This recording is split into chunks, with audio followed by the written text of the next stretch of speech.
Se a gente olhar para as manchetes do Brasil agora, nesse comecinho de 2026, parece que, sei lá, estamos no meio de 3 tempestades diferentes, né?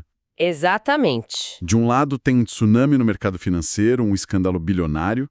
De outro, uma investigação pesadíssima no Congresso sobre fraudes contra aposentados. Uhum. E, para fechar o cenário, uma briga de gigantes entre duas figuras super influentes do campo político-religioso. À primeira vista, parece que não tem nada a ver uma coisa com a outra. Pois é, mas a nossa análise de hoje, que se baseia numa compilação de fontes do Radar Nacional News, vai mostrar que essas 3 tempestades, na verdade, talvez sejam parte de um único e gigantesco furacão.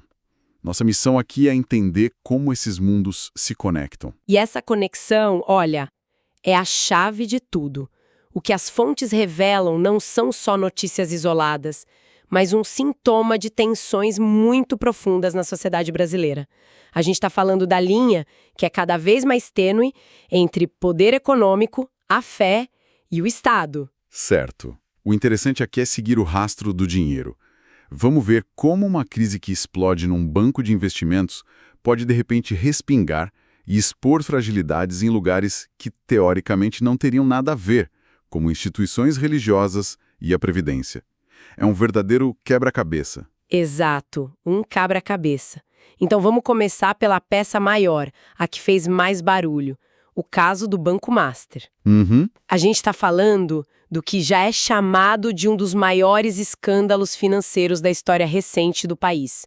Para dar uma dimensão, as fontes falam de uma fraude que pode superar os 12 bilhões de reais. 12 bilhões? É um número tão absurdo que é difícil até de imaginar. É o orçamento anual de muitas capitais brasileiras.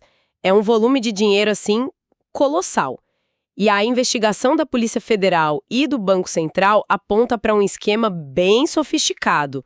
Não é um roubo simples, sabe? Certo. Envolvia emissão de títulos de crédito sem lastro, ou seja, papéis que não valiam o que diziam valer, e uma série de movimentações financeiras bem obscuras. O objetivo, segundo as apurações, era desviar recursos para o bolso de alguns executivos e acionistas. Basicamente, era criar dinheiro do nada, inflando os ativos do banco de forma artificial. E quando a casa começou a cair, qual foi a reação? Porque um rombo desse tamanho não passa desapercebido, imagino. De jeito nenhum. A reação foi imediata e drástica, o que já mostra o tamanho do pânico. O Banco Central decretou a liquidação extrajudicial de uma gestora ligada ao caso, a Reage Investments. Liquidação extrajudicial. O que isso quer dizer na prática? Esse termo só é técnico, né? Mas na prática é o seguinte, é o regulador chegando e dizendo, acabou a brincadeira, a partir de agora quem manda aqui sou eu. Eles tomam o controle da empresa para tentar salvar o que for possível, apurar responsabilidades e, principalmente, evitar que a crise se espalhe para outros bancos. Entendi. É uma medida de emergência, tipo o equivalente a colocar um paciente em coma induzido para evitar um mal maior. É o botão vermelho do sistema financeiro. E essa ação ficou só no Banco Central ou outros poderes se moveram também? Aí é que a história ganhou outra dimensão. O Senado Federal entrou em campo. A Comissão de Assuntos Econômicos, a CAE, que é uma das mais importantes do Congresso, criou um grupo de trabalho específico só para monitorar esse caso. Isso é muito significativo. Muito. Por quê? O que a criação desse grupo de trabalho sinaliza? Sinaliza que a crise transbordou. Deixou de ser um problema técnico de mercado e virou um problema político, sistêmico. Quando o Senado faz isso, ele está dizendo 2 coisas. Primeiro, nós não confiamos que as agências reguladoras sozinhas vão dar conta do recado. Certo. E segundo, existe uma falha grave na lei que permitiu que isso acontecesse. E nós vamos ter que mudar as regras do jogo. Isso mostra o tamanho do estrago, não só na conta do banco, mas na confiança de todo o sistema financeiro brasileiro. A desconfiança virou a palavra de ordem. E essa desconfiança no sistema não ficou só no mundo dos bancos, né? Porque quase ao mesmo tempo que esse terremoto acontecia, uma outra comissão no Congresso estava descobrindo uma vulnerabilidade parecida, mas num lugar que ninguém esperava. A Previdência dos Aposentados. Exatamente. Enquanto os engravatados da Faria Lima estavam em pânico, no Congresso se desenrolava a CPMI do INSS.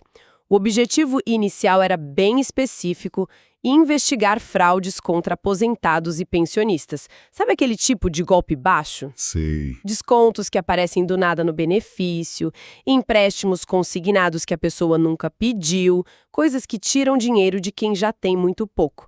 Era esse o foco. Um foco bem social, de defesa do consumidor mais frágil.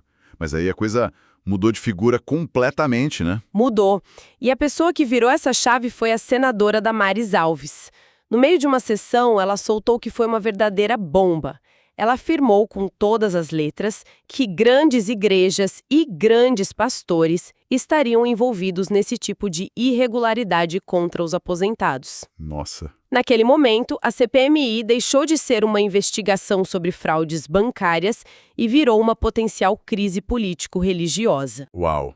Trazer as igrejas para o centro de uma investigação de fraude é mexer num vespeiro gigantesco no Brasil. É o maior vespeiro de todos. E a forma como foi feito foi estratégica. A acusação inicial foi genérica, sem citar nomes. Isso, por um lado, protege a senadora legalmente, mas, por outro, cria um alvo enorme. Ela basicamente jogou uma pedra no meio de um lago e a onda se espalhou para todo lado, atingindo justos e pecadores. E a reação, claro? Obviamente, a reação seria forte e ela veio a cavalo. Imagino que sim. E veio de quem? Veio de uma das vozes mais poderosas do mundo evangélico brasileiro, o pastor Silas Malafaia. Ah, claro. Ele não mediu palavras, as fontes reportam que ele foi para cima da senadora publicamente, acusando-a de uma generalização irresponsável que manchava a reputação de milhares de igrejas e pastores honestos. O recado dele foi direto: ou você apresenta os nomes e as provas, ou isso tudo é conversa fiada. Ele basicamente dobrou a aposta e desafiou ela a ser específica. Exatamente. E ele foi além. Malafaia sugeriu que a senadora poderia estar fazendo isso por oportunismo político, para ganhar os holofotes da mídia. Isso transformou o caso num confronto direto, pessoal, entre duas figuras muito proeminentes do mesmo campo ideológico. E aqui é que fica realmente interessante, porque isso não é só uma briga pessoal, existe um jogo de poder muito maior por trás. Sem dúvida. O que estamos vendo é um conflito de narrativas, uma disputa por poder dentro do próprio segmento evangélico e sua representação política. De um lado, você tem a senadora Damares se posicionando como uma fiscal da lei, alguém que diz: não importa se é um banco, uma empresa ou uma igreja, se há crime, especialmente contra vulneráveis, tem que ser investigado. A narrativa da legalidade. Exato, da transparência, de que ninguém está acima da lei. E a narrativa do Malafaia. A do Malafaia é a da defesa institucional.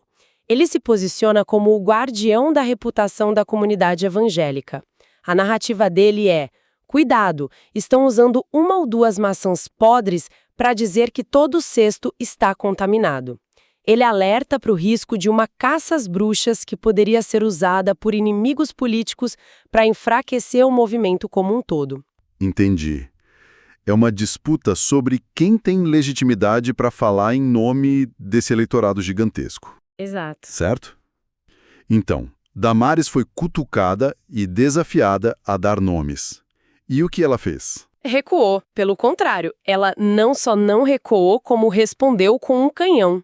Alguns dias depois, ela tornou público uma lista... Uma lista. Sim, e não era uma lista que ela inventou, mas sim uma compilação de nomes de igrejas e líderes religiosos que já constavam em requerimentos oficiais aprovados pela própria CPMI.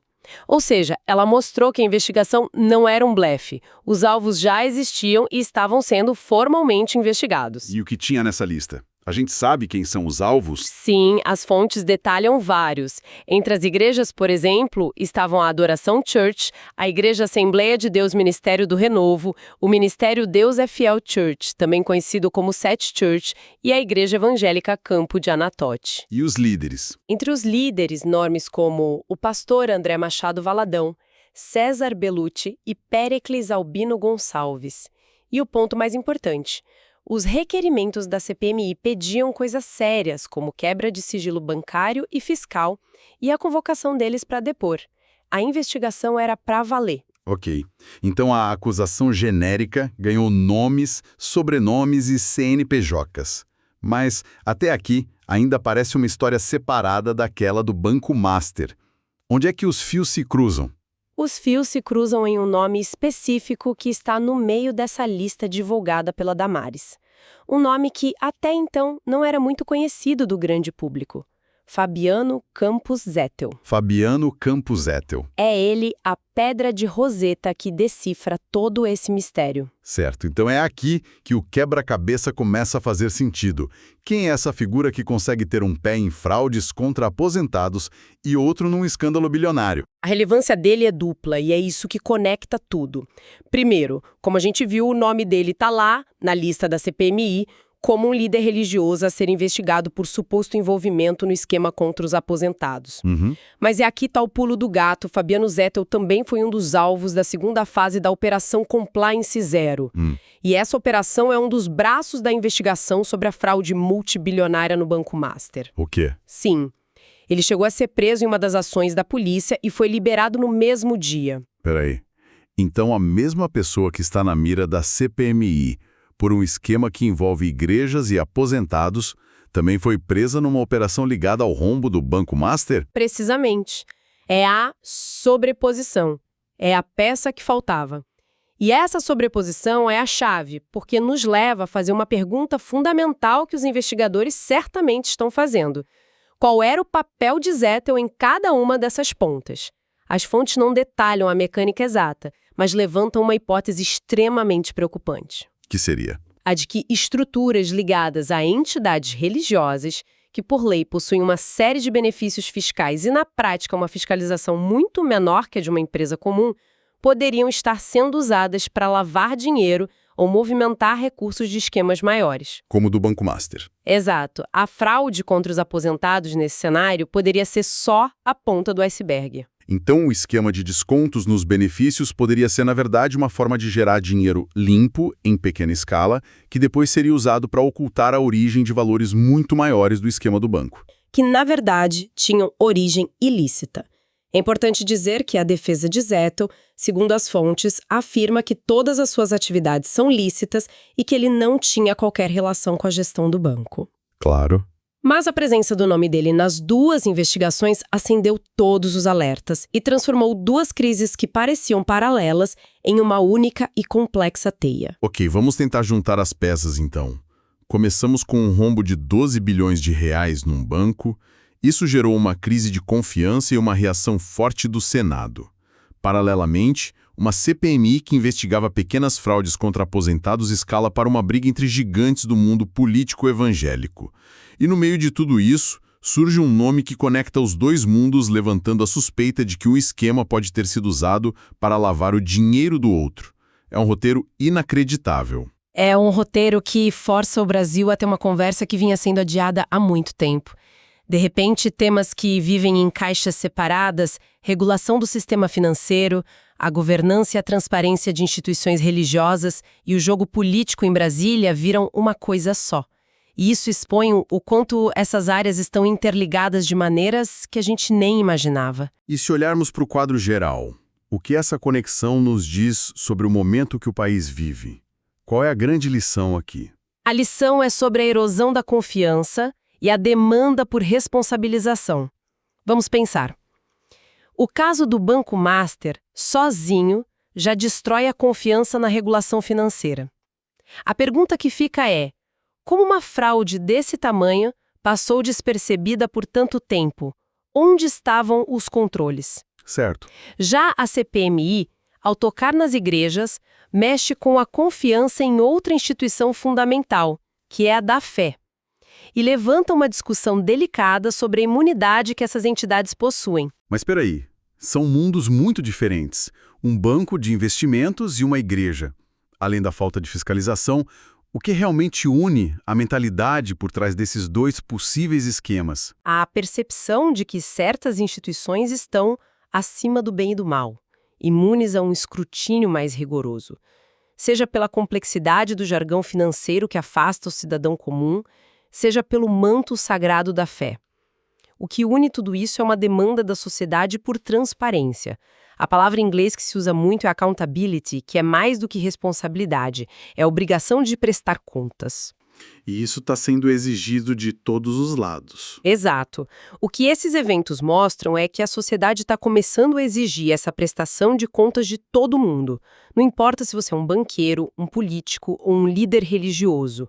A quebra de confiança em um setor contamina todos os outros. Faz todo sentido. Recapitulando nossa análise, então, nós saímos de um escândalo financeiro que parecia restrito ao seu universo, mergulhamos no embate político-religioso de enorme repercussão e descobrimos o elo surpreendente que une esses dois mundos.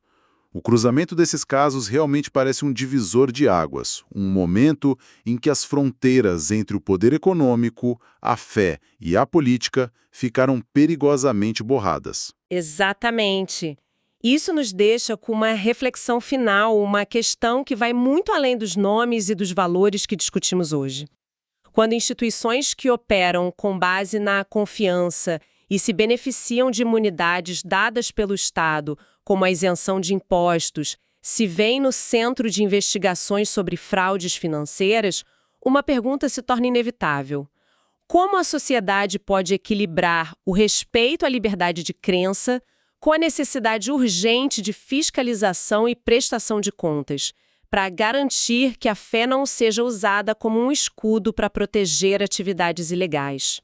A resposta que o Brasil dará a essa pergunta pode redefinir as regras do jogo para as próximas décadas.